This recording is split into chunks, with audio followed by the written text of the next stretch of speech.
Welcome to the Rob Bro Show. I am Rob Bro. I'm the host. You are the co-host. You can co-host today by commenting on the Starting Line chat line.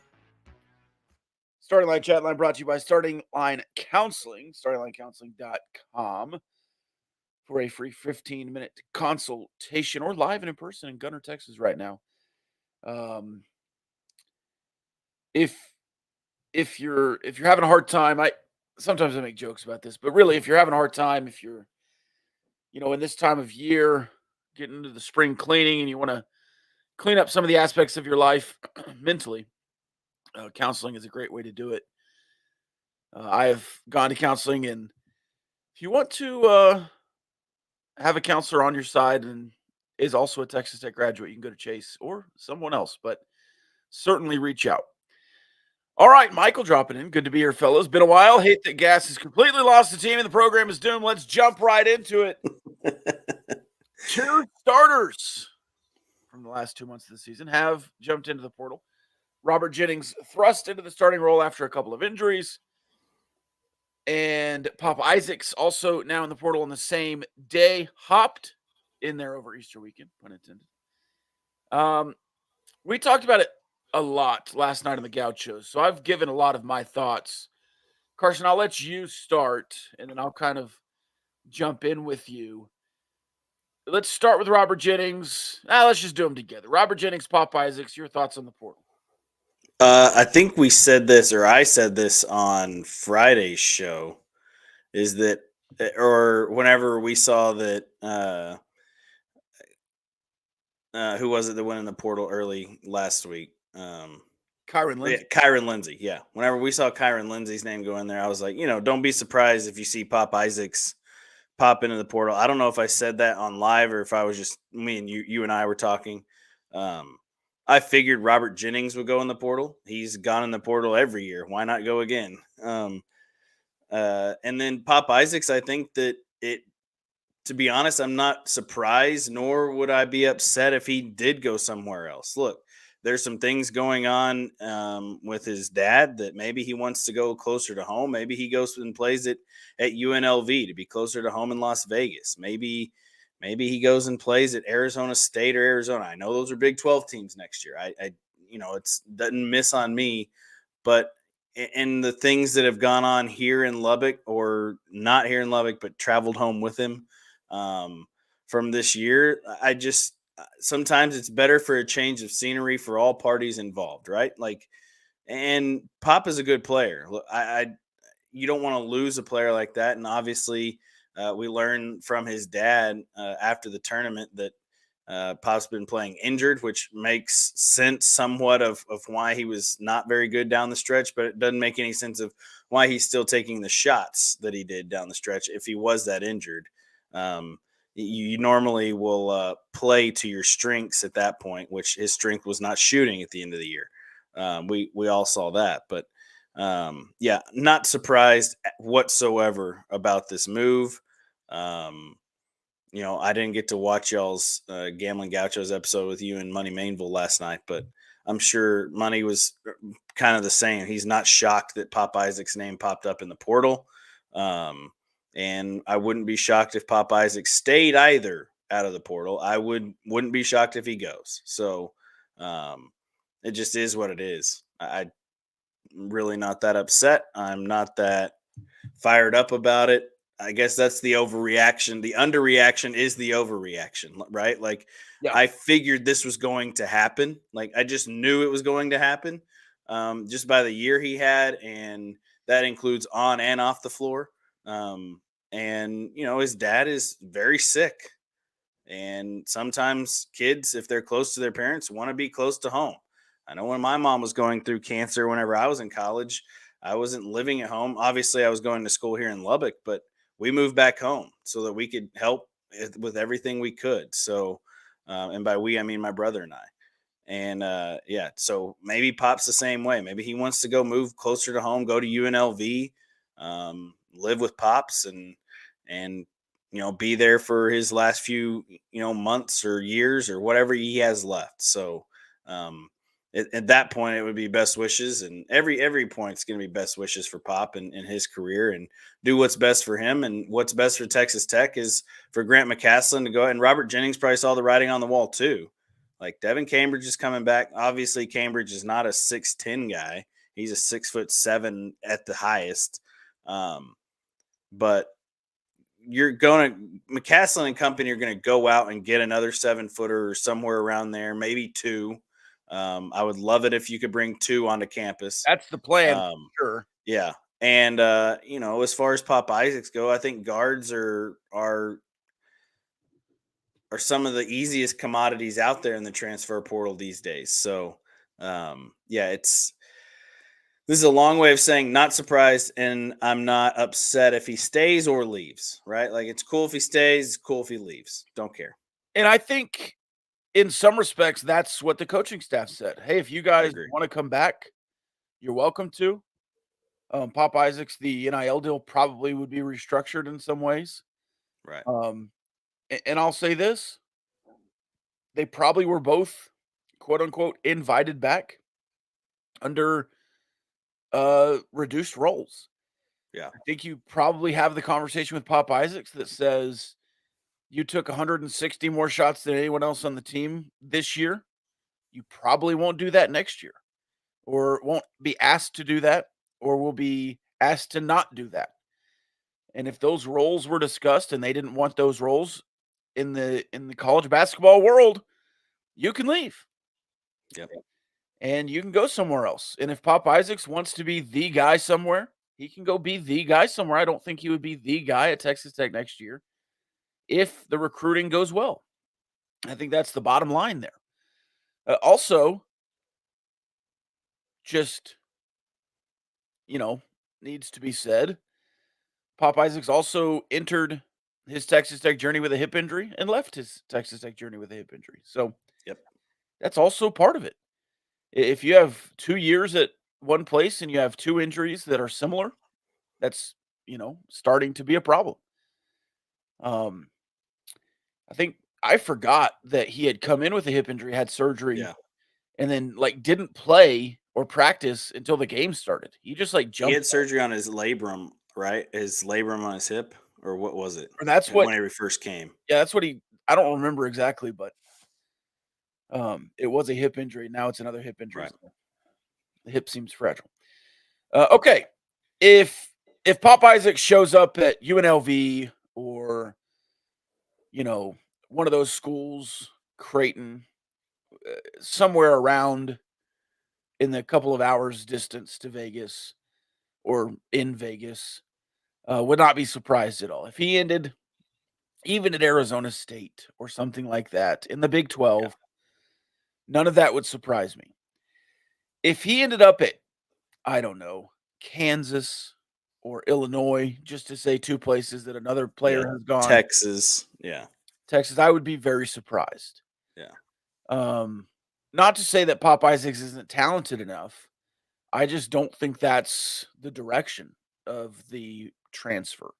Same with Robert Jennings. I think Robert Jennings can be a very valuable piece on a Big 12 team. I think he's good enough to play Big 12 basketball. But his skill set is a center's skill set, and he's 6'7". Yeah. If he worked on his shot over the offseason and gets a 3-point shot and a mid-range and could be a more consistent scorer and could play the 4 with a true center, he's going to be very valuable for somebody because of how hard he plays, because of his, effort, tenacity. But right now, he's not a good enough defender. He's not a good enough rebounder to be a starting center for 35 games on a Big 12 champion. And I think that's your aspiration. And I think that's what you told him. I think you said, hey, Robert, if you want to be, the third center on our team, you're more than welcome to, because we like having you here. But you're going to have to accept that role. And if you want to, in your 3rd season as a basketball player, aspire for more, go do that somewhere. And I think that's fine. I think both of these guys stuck through a transition and are moving on. Now, again, you mentioned it earlier, Robert Jennings in the portal for the second time. He came back last year. He could come back again. Yep. He might go look around and say, everybody's telling me the same thing. I might as well do it at Texas Tech. I think with Pop Isaacs, him and the fans had an interesting ride here at Texas Tech. And I think maybe it ended on a negative note over the last month of him missing every shot. Every shot he took, yeah. And his mom tweeted quite a bit about it, that she was keeping track of who was talking trash and doing all of these things, keeping a record of wrongs. Keeping receipts, yeah. Keeping receipts. That might have played into it. I don't know. I do know that the ups and downs of the ride with Pop, you defended him hardcore as a fan base, in his moment of need. And he responded by being the best player in the Big 12 for about 2 weeks. Yep. And then he was, quite frankly, one of the worst players in the Big 12. Yeah, he was less than average at In the the end of the year. in the final month. Yeah. I mean, he was a bad player. Money Mainville on the Gauchos last night said that he was number 2 in shots in the Big 12. And the next player with as bad of an efficiency as Pop Isaacs in Big 12 play was 48th in shots. Oof. I mean, that's just all-time bad. He took the 8th most shots of a Red Raider since 1992. And all the other guys that took more shots than him in a year were Jarrett Culver, Andre Emmett. Yeah, the best players on the court. Yeah. Corey Carr. And, I mean, he took more shots than Jemias Ramsey. He took more shots than Mac McClung. I mean, this is just a guy that was putting them up and was not very successful. Took more shots than Terrence Shannon in his last year here. Yeah. Twice as many. Yeah, twice as many. Yeah. So it's just, you look at guys who've transferred out, like Kevin McCullough, who went on to be, Nothing. Naismith. No, not nothing. An Naismith Defensive Player of the Year. That's candidate, true. An All-American, All Big 12. Led Kansas. I mean, Kansas was much worse without him on the floor this year. That's why they, flamed out in the Big 12 tournament and in the NCAA tournament. Well, and that's why I said he's nothing, because it turned out to be nothing because Kevin McCullough never played. He was always hurt. Sure, and then they lost last year in the tournament too early. Yeah. I will say this. Terrence Shannon left and was in a better place. No doubt. For him, especially. Yeah. Not as a program. I think Texas Tech is fine as a program and a great place as a program. But he left, and offensively, especially a more offensive-minded head coach in Brad Underwood. Yeah. And Kevin, I think, left and had 2 years of success in the regular season. Made the tournament last year. You did not make the tournament last year. And then this year, they go one round further, but he didn't play because he was injured. So I don't think Pop Isaacs is on that level as those two transfers. If he shows up to a Power 5, Power 6 program and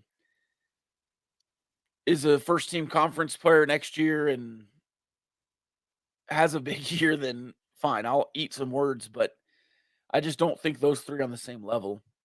I saw that on Twitter a little bit, and we talked about it last night. And he's also one of those players where I could see him playing in the Big East. Like, he's got that kind of makeup. Sure. Like a Big East player at a Xavier, Seton Hall, where he can sit outside there. It's a lot more of a half-court game.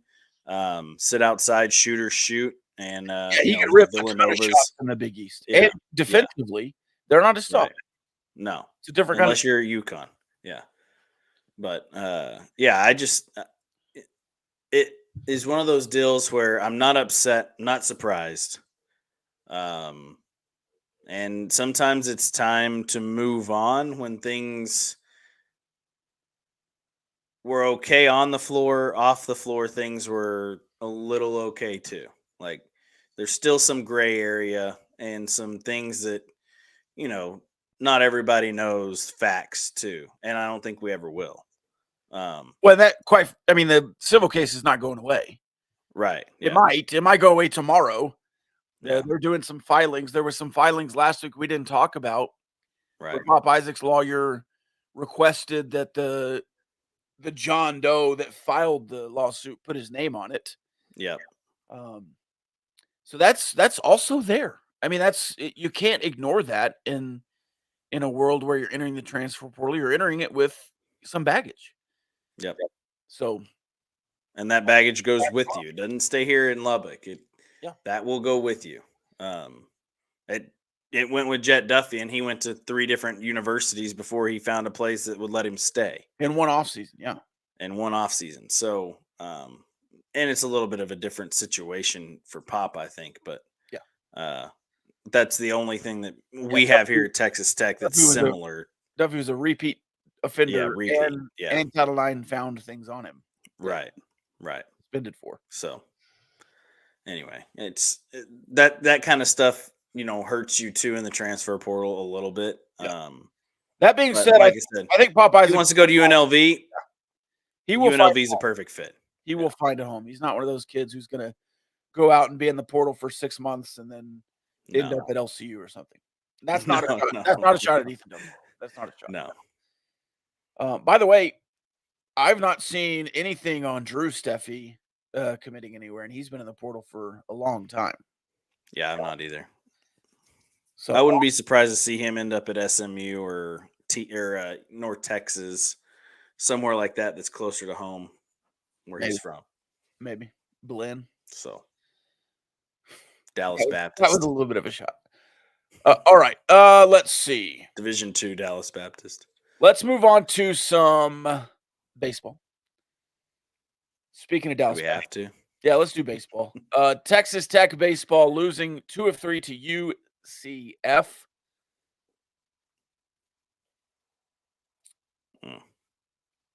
Day 1, Thursday, bad defense. Yeah, defense gave that one away. But I'll say this. In college baseball, over the last 5 years, when we've said Texas Tech was elite, they gave up 5 runs a lot. The Texas Tech pitching has never been elite in a full season, top to bottom. You've had elite pitchers, you've had bullpen pieces, but it's always been one of your issues, the depth of the pitching staff. Would you agree? Yeah, I would agree. Other than maybe the year that COVID hit, you might have had one of your deepest pitching staffs. Yeah, sure. But we never got to really see that come to fruition, so who knows? But yeah, my point is, that's the game the offense won 100 times when you were going to Omaha. Yeah, the first year you went to Omaha, your pitching was great. You recovered from your defense. It was great at the end. It was good that's what I mean. It was good in the postseason. Like you're winning games 1-0 and 2-1. And had an unreal out-of-body experience. He did. And then you went 0-2, 0-Q in Omaha against Ole Miss, and I can't remember who eliminated you, but Florida. Ole Miss in Florida. Didn't you play Florida quite a bit in the first couple of seasons? Yeah, well, your first time, maybe it was Florida that beat you out, and then was Luke and Baker I think that was the second time you went to Omaha. That was the second time because I was there when that happened. Yeah, that was the first game, and then you beat Florida in the losers bracket, and then you lost in the next game to Coastal Carolina. My point is now the offense isn't good enough to pick up the pitching staff. Certainly, there were games over the years where your pitching staff picked up the offense, where the defense picked up the pitching staff, and where the offense picked up the defense. But right now, all 3 are bad. I mean, the pitching was not good. You put a bunch of people on base. You walked in a run in the first inning, in the last inning. We hit by a pitch to walk off. That's one of the most embarrassing walk-offs of all time. We talked about this Friday. Yeah. And then the Friday game, just as bad, arguably. You win on Saturday in a game where you almost gave it up at the end again. It's just, and those runs were solo home runs. Yeah. You didn't put Solo shots, anything all three. together. You didn't put anything together. Yeah. Offensively. So, I mean, this team, I'm ready to say, is not going to the postseason. Overreaction Monday. This team will not be in the postseason. I don't think you have enough in you to sweep anybody left or to win enough series in a row. I just don't think so. Trisha says in the stands Thursday, she's in Orlando. I felt like I wanted them to win more than anyone on the field. Yeah, you also don't see like that. You don't have anybody like Jace Young on the roster that you don't have the guy who's dugout and run by and you don't have that personality on the team right now. Yeah, I agree. Which doesn't mean they don't want to win, but you don't have that kind of fire. Raw guy, yeah. Yeah, you don't have that. Yeah, and we talk about this all the time where, especially this year with this team, when the bats are going, the pitching struggles a little bit. When the pitching doesn't struggle so much, the bats have no idea what they're doing. So it's like when one thing's off, everything's off. When one thing's on, everything's on. Or it's the bats are on, the pitching struggles, but you still win a game 9-7 or 12-8. Things like that. That's the only way this team wins ball games. It feels like close ball games, anyways. You won 3-2 on Saturday, so you pitched pretty well to win 3-2. Like you said, the offense wasn't spectacular. 3 solo home runs, like that's what you scored on. And Mac Hewer had a great outing. Yeah, after an outing the last time out that was not good at all. So I think I don't want to say Kyle Robinson threw terribly bad on Friday, because I thought Kyle Robinson was good on Friday. Yeah. Now he's still walking too many people as a starting pitcher, but it's the bullpen issues are what they are. We knew that coming into the season a little bit. Like, you're gonna struggle a little bit in the bullpen because you have a bunch of guys who throw good, who have good stuff, but they're not consistently in the zone with it. You don't throw enough strikes to allow guys to get on base and then, walk the bases loaded and then have to get a ground ball out. Like, you got it once. Josh Sanders did it once. And then, you hit the guy and it's a walk off on a, hit by pitch. And that is the most embarrassing way to lose. I don't know that I ever lost on a walk off hit by pitch. I've been in games where I lost. I didn't give it up, but your team loses on a walk-off home run. That sucks. Losing on a walk-off hit by pitch or a walk-off walk just feels like you didn't have to do anything. Like the other team didn't do anything to win. You did everything to lose. Now, I've been on that side where a walk-off walk wins you a game. I've been there, but never was on the side of being the team that gave it up and that feeling. So, but yeah, there's not enough fire. There's not enough want to win. I think what Trisha said is perfect. It's like you in baseball, you got to have that kind of just competitiveness and that kind of stick the other team in the ground and keep your foot on them. Like, that's how baseball works. And whenever you get a lead, you can't do the stupid things to give away the lead, like they did in the bottom of the ninth inning on Thursday.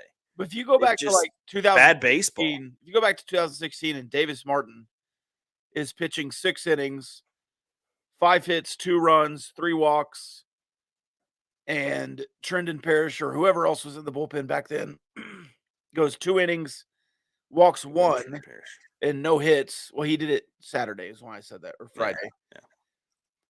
Yeah. If you get that kind of bullpen effort with no runs given up and the starting pitcher only gave up 2, you win that game. Yeah, that's usually like Jose Quezada and those guys back in those days. You win that game in 2016. Yeah. Give it up 2 runs. And now you don't. This from Landon. I'm slowly becoming more of a baseball fan. Never really been in my bag, but was this roster supposed to be super successful? I know we were ranked at the beginning of the season, but that's misleading. I'll say this. This is year 5 or 6 in a row. You have a top 15 recruiting class. Mm-hmm. And you've lost some transfers. You lost Mason Molina. You lost Hudson White. You had a walk-off against LSU over the weekend. Just to rub the salt in the wound there. Yes, this team was supposed to be better. This team is underperforming. You've not had the level of success I think you were expected to. I think it's fair to say this team is underperforming. This team recruits really well. The staff recruits really well. But right now, this might make some people mad. Overreaction Monday. Right now, your last 3 or 4 recruiting classes have been a little bit like Texas football. You've gotten a bunch of stars in, but you've not had the success or development that is needed, especially on the pitching staff. Now, Kyle Robinson in year 3 has been really good. Mac Hewer as a freshman has been really good. But Josh Sanders has been up and down. I think Trendon Parrish has figured some things out in the last couple of weeks, but has also had some bad outings. Derek Bridges the same way. Junior now. Derek Bridges has not found anything since his sophomore season. I think he's in year 4 of the program after some injuries. It's just, yes, you've recruited really well. You've had top 15 recruiting classes. The recruiting has not taken a step back. And here's Alan Corbin. Baseball has gone Gary Patterson and took a step back. I hope not, because that means Tim Tadlock's washed. And I don't agree with that. I don't think Tim Tadlock's checked out of the program like Gary Patterson was. You just haven't won this year, and that's disappointing. Here's another one. I think our fans are spoiled. That for Michael. I do think that's. I agree. I do think that's a legitimate thing about. We'll say this too. You're on since 2016. Aside from 2020, you've made every postseason. Yep. And there's a lot of teams that haven't done that. Vanderbilt, who a lot of people would say is a better baseball program than Texas Tech, has missed the postseason in the last 5 or 6 years. Like completely. Didn't go to the tournament at all. The last time we were in Omaha, I was sitting with Tim Corbin at play at an establishment in Omaha, and that Vanderbilt team, who was very good that year, didn't make a regional because they struggled in the SEC in the middle part of the year. And the SEC is a tough conference. If you struggle, you're not winning a whole lot of games. And whenever you don't win a whole lot of games in the SEC, then there's plenty of other teams to overtake you and take spots in regionals.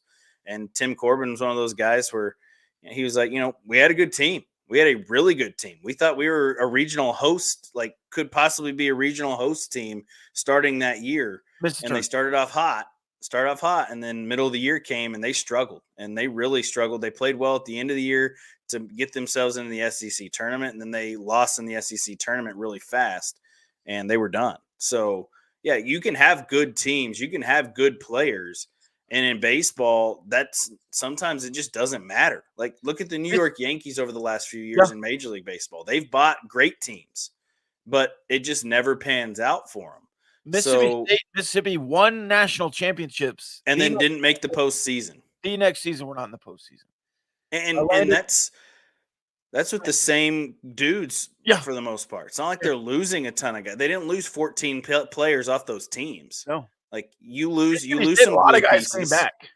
Yeah, you lose on that Mississippi State team that won. You lose your glue piece, and I can't remember what his name is now, but he was the left-handed second baseman, left-handed hitting second baseman. Now he's in the Mets organization. How can I not remember his name? Anyway, and that Mississippi State team was one of those that had to win the SEC tournament really to for sure themselves into a regional, and then they got hot. There's a lot of there's a lot to say. Jake, dadgum, Rob, that's gonna Does it start with an M? Yeah, I can't remember. It was Jake something. Yeah. Um, Anyways, that's anyway, but yeah, and that baseball is one of those where Texas Tech they could get hot here at the late in April, they have and May, and they could very easily be in contention for a Big 12 title because the Big 12 is so crazy right now. I mean, TCU just swept Houston this weekend, so TCU's playing their best baseball right now, which sucks for you because you play. The good thing is you catch Houston this weekend, this coming weekend here at home. And of course, Houston's going to be hungry because they just got swept at TCU, and now TCU then back. you go to TCU. So I want to talk about this other point from Landon too. Presumably, I have enough age and experience. It's not a youth thing. I think offensively, it is a youth thing. You look at Gavin Cash; he's in year 3, but year 2 as a starter in college baseball, and he's obviously not as prolific as he was last year. I don't think he's struggling. yeah, I think people have a better plan for him now. Power numbers are certainly down. Yeah, He had another home run this weekend. they're going to be down because people are going to pitch around him. But going across the rest, true sophomores are catching or a freshman. Yeah, Kevin Bizzell or Dylan Maxey. Third base is a transfer in. He's an experienced player, but was injured last year. Shortstop is a kid who should have been playing high school baseball last year as a true sophomore. Yeah. Freshman has mostly been a true freshman or a true sophomore who didn't play last year because he was injured, Travis Sanders, or Will Burns, who didn't play much last year. First base, we already talked about. Austin Green is a really an older guy who's experienced at multiple places. Gage Harrelson, true sophomore, but Damian Bravo has been playing center field. He didn't play much at all last year as a true freshman. Now he's been your best hitter this year as a true sophomore. So I mean, you're really young and kind of inexperienced. Owen Washburn's kind of your most experienced dude in the offensive side of things. Well, he's a junior and he didn't play half of last year. He was hurt all year last year, yeah, as a sophomore. So, and he's not been playing a lot, or at least not every day. Right. And then you have Woodcocks, who's been around college baseball for a long time, but again, hasn't played much. So, I mean, you're kind of inexperienced offensively, and maybe that's what it is, that the offense isn't as good because it's inexperienced. I will say your best offenses were full of a bunch of freshmen too, but that freshman team, when Josh Young was a freshman and Grant Little, they lost in the regional because they were inexperienced. Because they came up against a 5'7" left-handed junk thrower, and they weren't grizzled enough veterans to take care of that. And they weren't mature enough to fix it at the plate. Yeah. Well, maybe there is some plate maturity in college baseball that's holding this team back. And if everyone returns, which you can't say that anymore in college baseball now, you could 5 years ago. The portal was not as deep as it is now, but if everyone comes back from this team to next year, now Gavin Cash probably getting drafted, Bizzell probably getting drafted. He's a draft eligible sophomore, I think. Yeah, he is. But if you return a lot of this team and they're all juniors next year, yeah, you're going to be better. But you also have to figure out the pitching, and you might have to go get one of these transfers like Birdsell or Bonin or Beater or Monteverde that is going to be one of your aces. And you didn't do that this year. You lost a transfer. You didn't add a transfer as a starting pitcher, and that hurt. It hurts. Yeah, and technically you added Jack Washburn last year as a starting pitcher, but he was, he had the surgery last year, and you knew he wasn't going to pitch. But yeah, it's just, and pitching wise, you're still a little bit young for the most part, but really the bullpen, like the Josh Sanders and the Bridges and Trendon Parrish and all those guys, they've been around. They know better than what they're doing. And I think there's been a regression in the bullpen, to be honest with you. Yeah.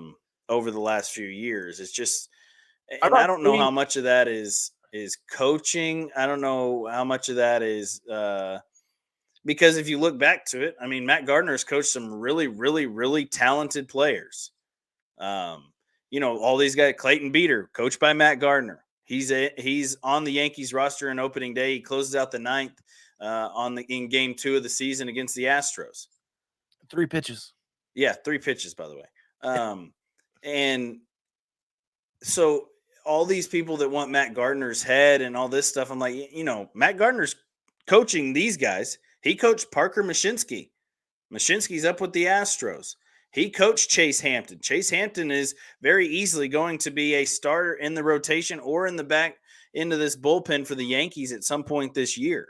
So it's not like Matt Gardner's a terrible pitching coach. And so whenever I see that and people want Matt Gardner to go and all these things, there's only so much a pitching coach can do, right? Like my pitching when I came out from Tommy John, before Tommy John, I could put a ball anywhere I wanted at any pitch, any count, whatever, right? Like that's how confident I was. After I tore my UCL, I come back and there's a little bit in the back of my head of I don't want my arm to pop again.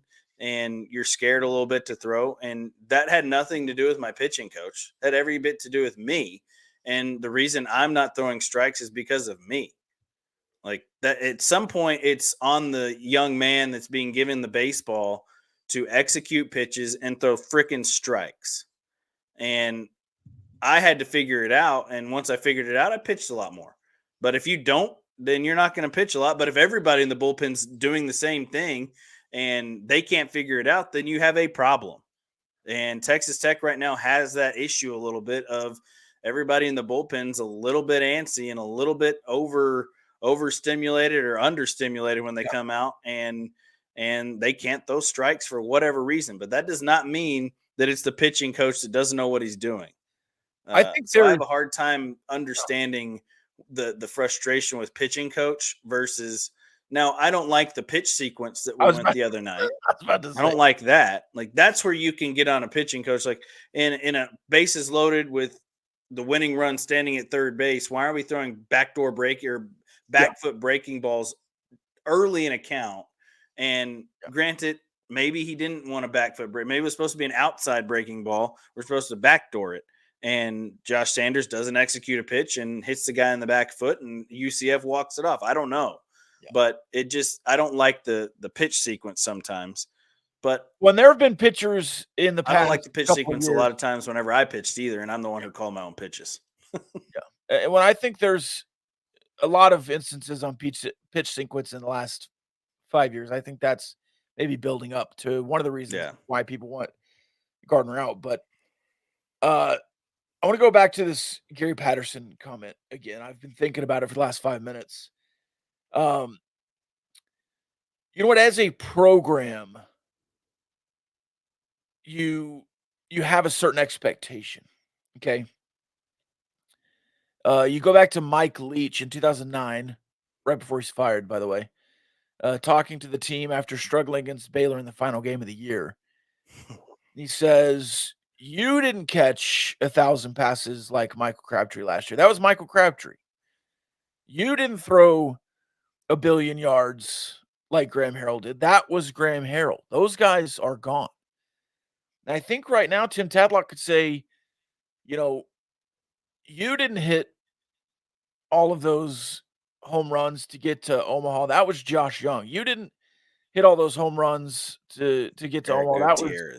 That was Eric Gutierrez. That was Cam. I think there is maybe a staleness in the program because you expect to win and you just come in on that expectation as a Texas Tech baseball player and you don't execute.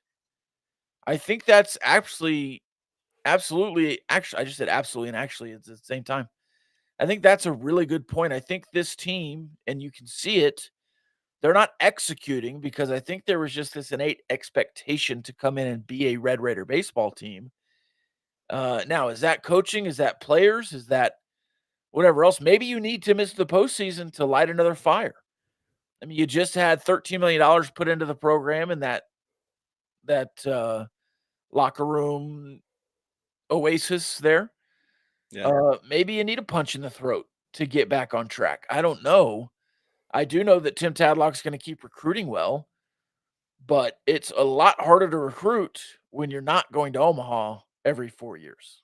And that's a great point. because now speaking to that point from just experience on my level, playing at Lubbock Christian University when I was in college, LCU was in a better place than Texas Tech was at the time.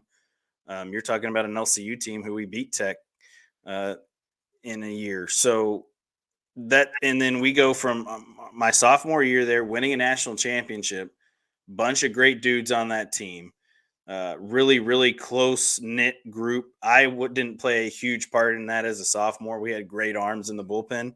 I came in a couple games in the season where we were blowing teams out. That was cool. And it was just cool to be around those guys and learn from those guys as a sophomore. We had a bunch of seniors. And then the next year, there's a new kind of feel about the team. I think we returned 4 or 5, maybe 6 from the team the year before. And that's a national championship team where we return. And then you get a bunch of new guys in that see that LCU, they won a national title. I want to go be a part of that. And the team was just different that next year. And they just, everybody came in expecting to be that big time, we're the number 1 team in the country coming into the year. We win a bunch of games. Then we go to Oklahoma City and we get swept. We get swept on the road at Oklahoma City, who, if those of you that don't know, that's your biggest rival. Those are the 2 best teams in the conference every year for the most part. And then we go in the conference tournament and get beat by Wayland Baptist, and we're out of the conference tournament. Luckily, we still get to host that year. Now, this is the year that I tore my UCL and I was done before the year even started. So I didn't play this year. That team was just different. We end up winning the regional and going to the World Series. We go 2-Q. Then the next year, I come back from injury. We have a bunch of new guys again. It's a completely different team, restructured. I think there was 3 guys on the pitching staff that came back from the year prior. Myself, Shane Ingram, and Tyler Rogers. And this is a team that we struggled early. Really struggled early to find what was our identity as a team. I think that's where Texas Tech is now. And Coach Blackwood had the same conversation. Guys, you can't be, the guys that were here 2 years ago that won the national title in 2009. You got to be your own team. You've got to find your own role. You've got to figure out what works for this team. We rattled off a lot of wins late in the year, and we ended up going to the national championship game, and we did lose in the national championship game for some other circumstances that we won't get into. But it was one of those things where we had to learn what team we were versus we're not that team from 2 years ago, and you can't be that team from 2 years ago because none of those players are still here. And I still expect got to figure out how to be a good team without trying to be who you're not. Yeah. And I think this team still has the ability to do that. Maybe they don't go bowling as a team the night before the national championship game, and you can move on from that. Get a round of beers. Lupton Drinking Club is back. We talked about you last week, Friday. Yeah, we've been wondering where you went. But now that TCU has swept somebody, he's back. I think they're 4-5 now or whatever it is, and feeling good about themselves. So how does that feel to sweep a Big 12 series, by the way? Yeah. It's got to feel good, right? Because we here in Red Raider Town, we don't know that. We don't know how it feels to sweep. Been hiding like a coward. Maybe still listening, but not commenting until that's it. But we've been saying TCU still has the ability. I mean, they're still one of the best teams in the conference. They can rattle off. They showed it this weekend. Now, Houston helped them out a little bit this weekend. If you watched any of that series, especially in the third game, Houston literally maybe gifted game 3 of that series to TCU, especially in the 7th inning when TCU got their last 2 runs. But TCU did everything they needed to do to get a series sweep, make the other team make mistakes, put the ball in play, make them have to pitch extra, do all the little things right. And TCU did that, and they come away with a series sweep. And that's huge for the Horned Frogs, especially after being swept by Oklahoma and then, all the things that happened before that. But that's a big series at home because Houston has shown that they're one of the better teams in the conference. They pitch it really well. Houston? They pitch it really well. I mean, They they've started out, pitched they're pretty 4-8. solidly. They're 4-8 in conference play. They're 4-8. They swept Baylor to start the conference. Texas Tech lost 2 of 3 to Baylor. So if we're going off of what Well, that says, then transitive property and all that. You're anyways, 5-7, so you're right there. I mean, it's not like you're way better than Houston, but I don't think Houston's one of the best teams in the conference. I think Jelkin's a good pitcher. He threw really well on Saturday, I guess it was, against TCU, and then the bullpen kind of flubbed it up, and the defense behind him.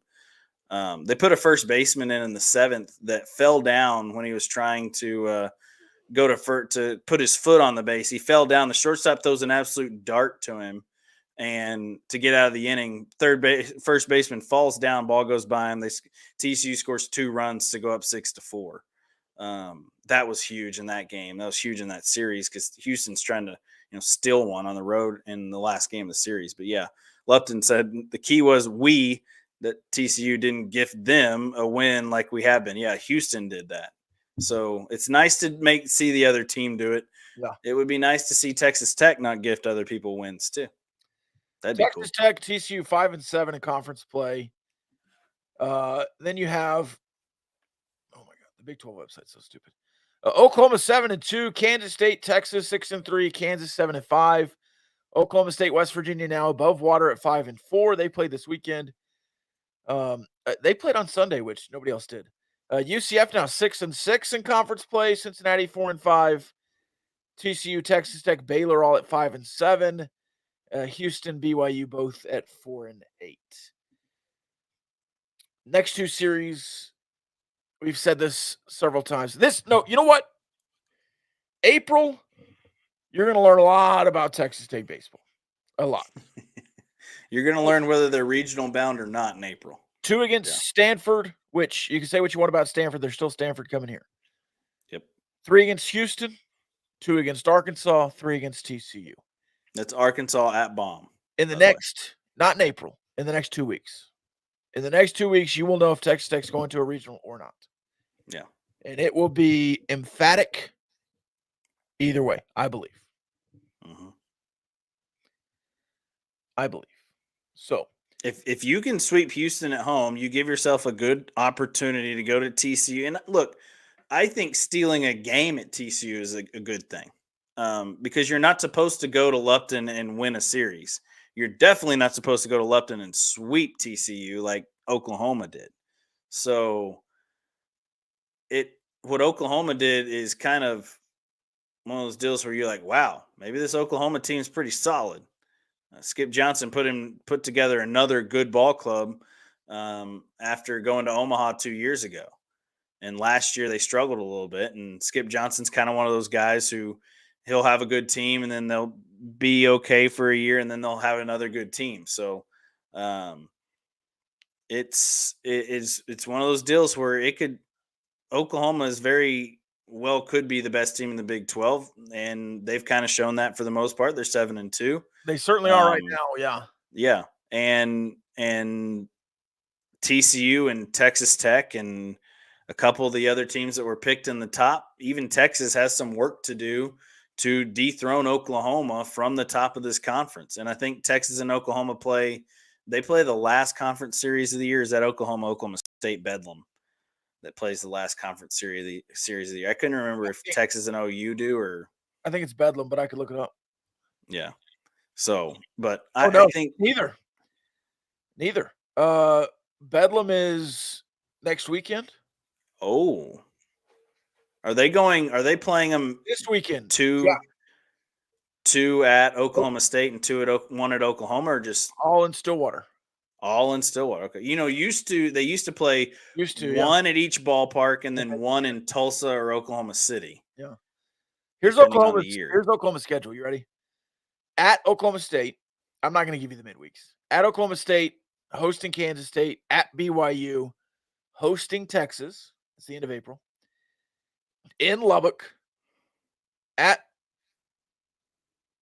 home against Baylor. And then they go to Cincinnati. So Texas Tech wants to right the ship. They've got an opportunity here. 2 cupcakes there at the end. Yeah, you have a really good 2-week stretch to prove that you're good in the Big 12. You really do. Yeah. and nationally because, again, Stanford is Stanford, but Arkansas, I mean, that week against Arkansas and TCU back-to-back with TCU seemingly figuring things out You're gonna have over to the pitch really weekend, well. well, you're gonna have to hit If well. you You're gonna have to if play you some can win good 2 of defense. those 5 games, if you can win 2 of those 5 games, Rob, you feel okay, You feel right? okay if you sweep Stanford and beat Houston 2 out of 3, you feel really good if you win 2 out of 5 against Arkansas and TCU, yes. Yeah. Yeah, If that's you fair. lose the Houston series and You're split done. or get Right. swept by Stanford and you win 2 of 5 against TCU and Arkansas, it doesn't matter. It doesn't. No. No. Because If you if you that's if a you 4 and lose a 10 series stretch. at home to Houston, if you lose the series at home to Houston, your regional opportunities are pretty much gone. Yeah, Unless you just go on an absolute tear for the rest of the which you season, don't expect to if you're losing to Houston. you're very well done. Yeah. Yeah. All right. And I'm not even talking about regional hosting. I'm talking about just regional as a 3 seed somewhere. Let's move on to some better baseball. The Major League Baseball world of the Texas Rangers, who won 2 of 3 against Chicago, already have an off day for Corey Seager on Sunday, which I thought was odd. This bullpen was a whisper away from giving up a grand slam in the ninth inning against the Cubs on day one. You avoided it with a foul ball, and then I think came back and got the strikeout. That wasn't in the ninth inning. That was in the That was seventh in or the eighth. 7th or 8th, yeah. Seventh or eighth.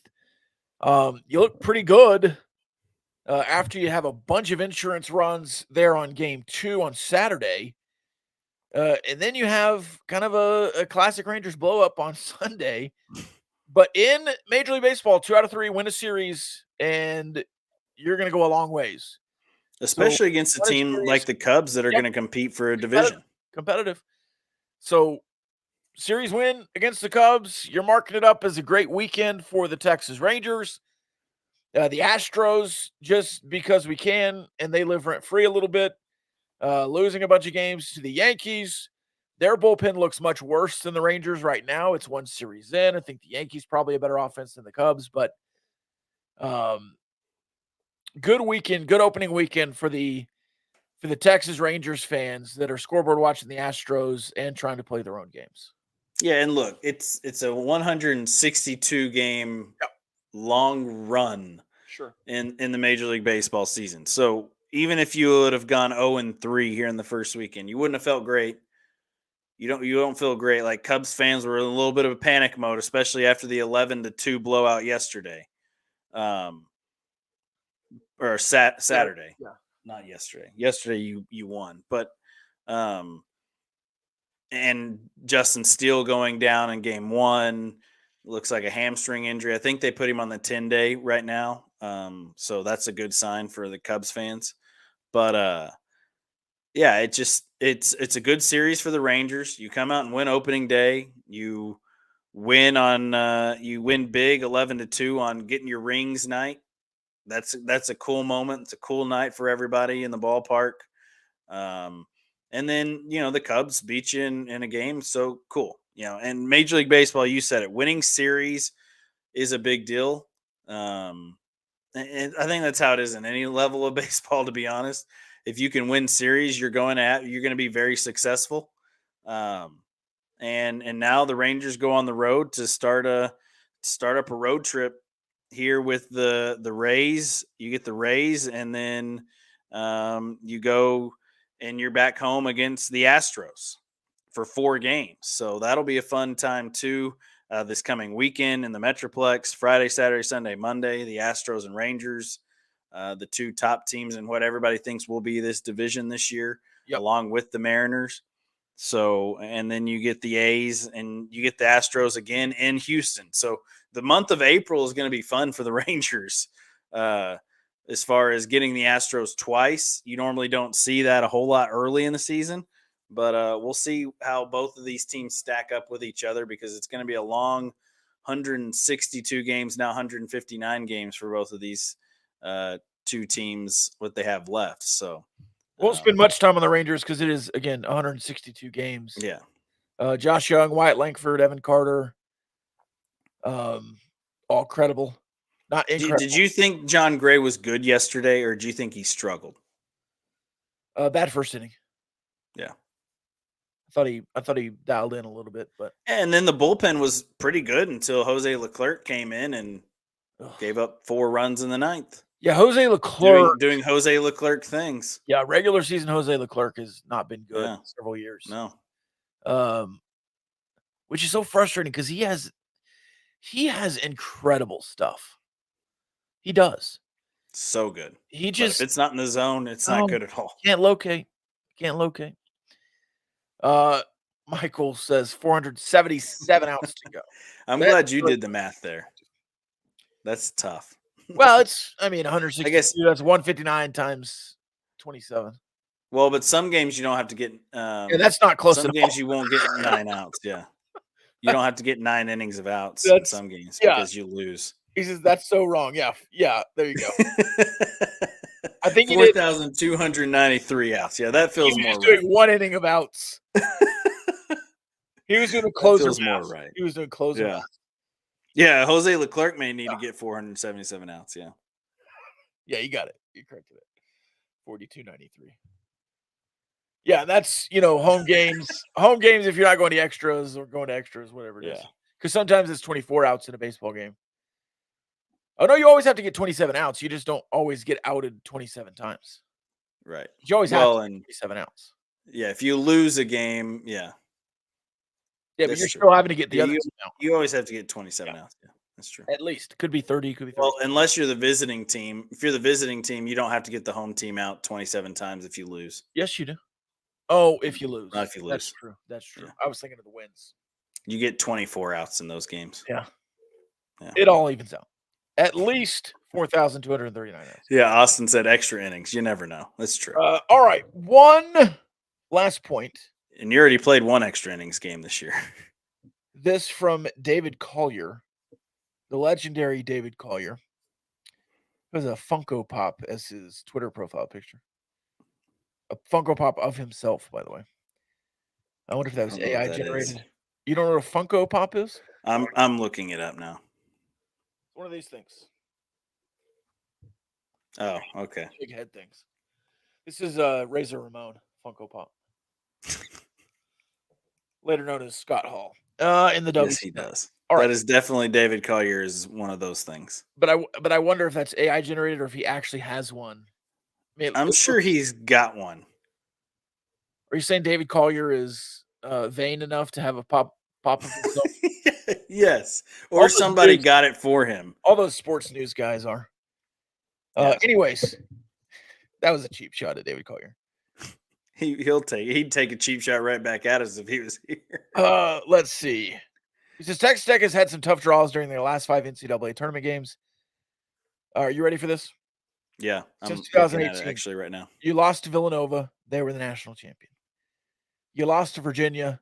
They were the national championship. That was the national championship. In the national championship game, yeah. In 2021, you lose to Arkansas. They made it to the Elite Eight. In 2022, in the Sweet 16, you lost to Duke. They made it to the Final Four. And then in 2024, you lost to NC State in the first round, and they've made it all the way to the Final Four. So, Texas Tech, and I believe this is the second time we've mentioned this movie in the last 2 shows, is a little bit like Good Luck Chuck.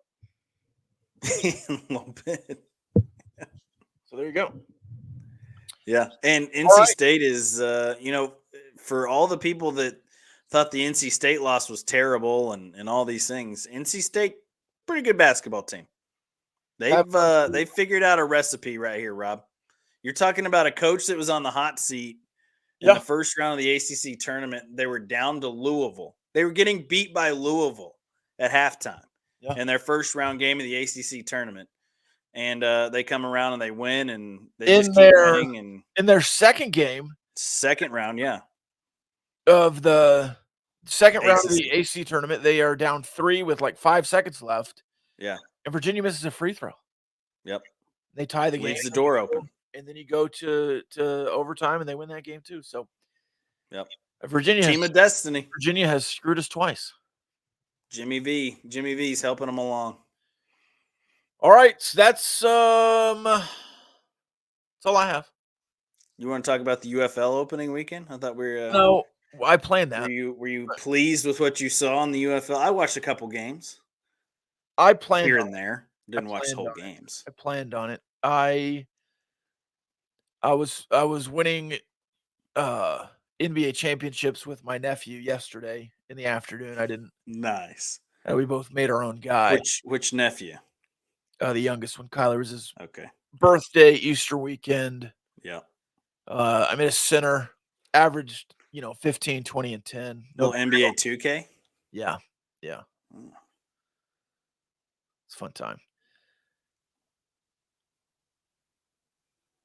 The UFL was fine. I enjoyed the fake field goal that turned into the center was lined up at tight end on the field goal team, and then they shifted to like a shotgun formation, and the punter threw it 40 yards down the field. And he scored a touchdown. That was the play of the year. You always love to see the fathlete get some involvement. Fact. But other than that, I didn't watch enough to comment on it. I was going to. I planned on it. I will in the future. I will next weekend. I'll watch more UFL. We'll get into it. But right now, all the teams I picked, I think, lost. So yeah, I'm pretty sure all the teams. Yeah, you're the defending XFL champs lost to the defending USFL champs yesterday for sure. So the Steamboats beat the Renegades. Yeah. Keep wanting to call them the Desperados, but that was the AFL team in Dallas. Yeah. Same logo. For the most part. Cool uniforms though. Yeah. The Renegades have some of the best unis in the UFL this year. What was the Lubbock? I thought they were the Lubbock. Were they the Lubbock Renegades too? Lubbock Renegades, yeah. Lubbock Renegades. Similar Cotton Kings. Well, yeah. Lubbock Cotton Kings, Lubbock Renegades. Yeah. It's a good era. That was a good time to be a sports fan in Lubbock. Yes, it was. Rodney Blackshear was the head coach of the Renegades. Wasn't he a player? No, I think he might have played a little bit, yeah. I think that and then you still have a few Lubbock Cotton Kings who are still in town. Mike Hebert still lives here. Cantex Roofing. Yeah, Cantex. Yep. So yeah, Cotton Kings. Yep. Chris Dew State. He was brought into Lubbock by the Cotton Kings, and now he's at LCU as the sports information director, associate athletic director in charge of media. So. Yep. All right. I think that's all I have. Yeah, I'm done. Peace.